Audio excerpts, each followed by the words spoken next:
Alors nous sommes dans l'église abbatiale de Beaulieu, Beaulieu-en-Rouergue, qui a été achevée au début du XIVe siècle, une abbaye cistercienne. Et là tu vois, Johan, que c'est une architecture extrêmement dépouillée, très élégante, avec simplement quelques éléments feuillagés. Et Beaulieu-en-Rouergue a eu une histoire mouvementée, je pense. Oui, l'apogée de cette abbaye, c'est au XIIIe et au XIVe siècle, et ensuite est passée la guerre de Cent Ans et surtout les guerres de religion au XVIe siècle, où vraiment là l'abbaye a été mise à sac à plusieurs reprises, et il y a notamment le cloître qui a disparu à cette période-là.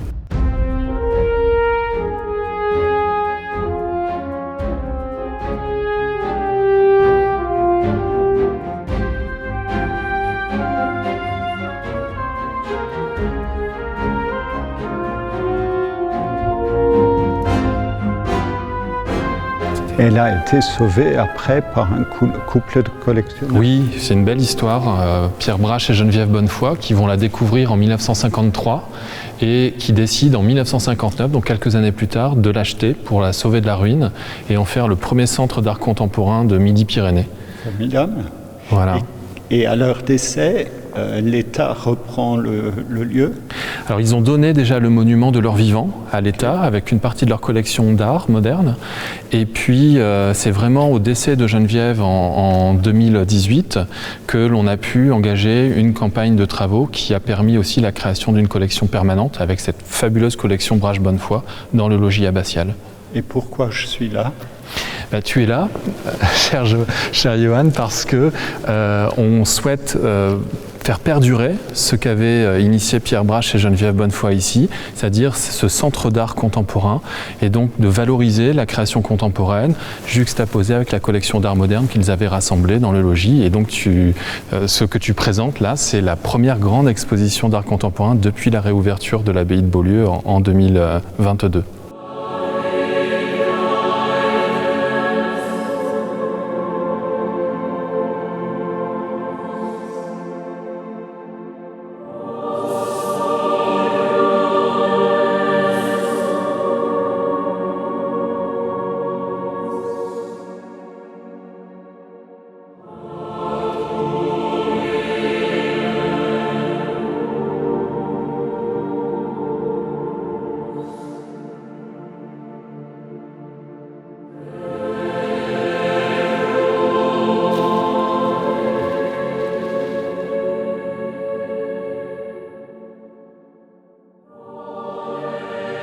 Je trouvais en arrivant que Beaulieu-en-Rouergue, c'était comme une grande baleine blanche au milieu d'une mer verte.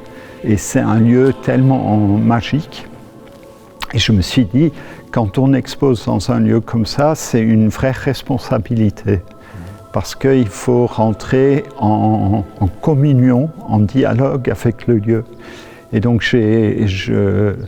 j'ai réfléchi aux œuvres qui pouvaient avoir une place. Donc l'expo en plusieurs parties.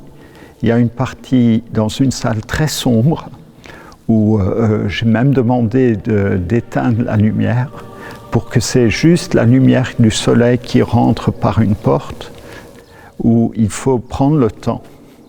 C'est la salle avec les pièces dorées, avec les gloires, où l'idée c'est qu'on prend vraiment le temps de réfléchir et de se calmer.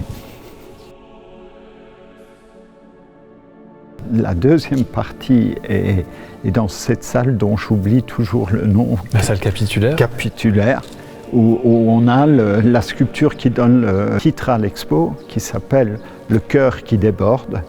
Le cœur qui déborde d'émotion. Mais aussi on est là dans le cœur de la forêt, dans le cœur de la région, dans le cœur du monument, dans le cœur de l'église. Et comme ça, il y a dans le titre plein de niveaux d'interprétation différents.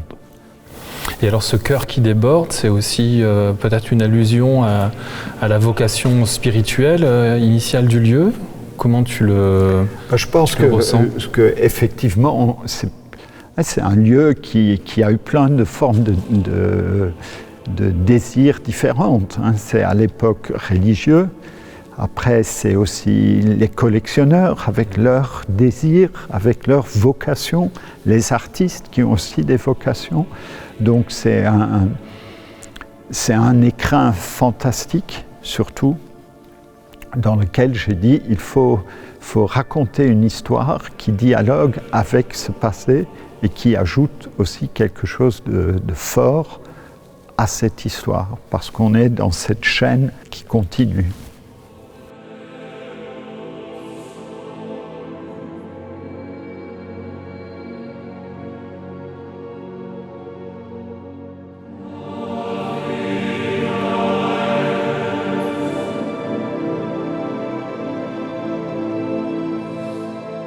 Une sirène, c'est pas seulement un objet de beauté et de séduction, mais c'est surtout aussi, la mort ou d'une revie.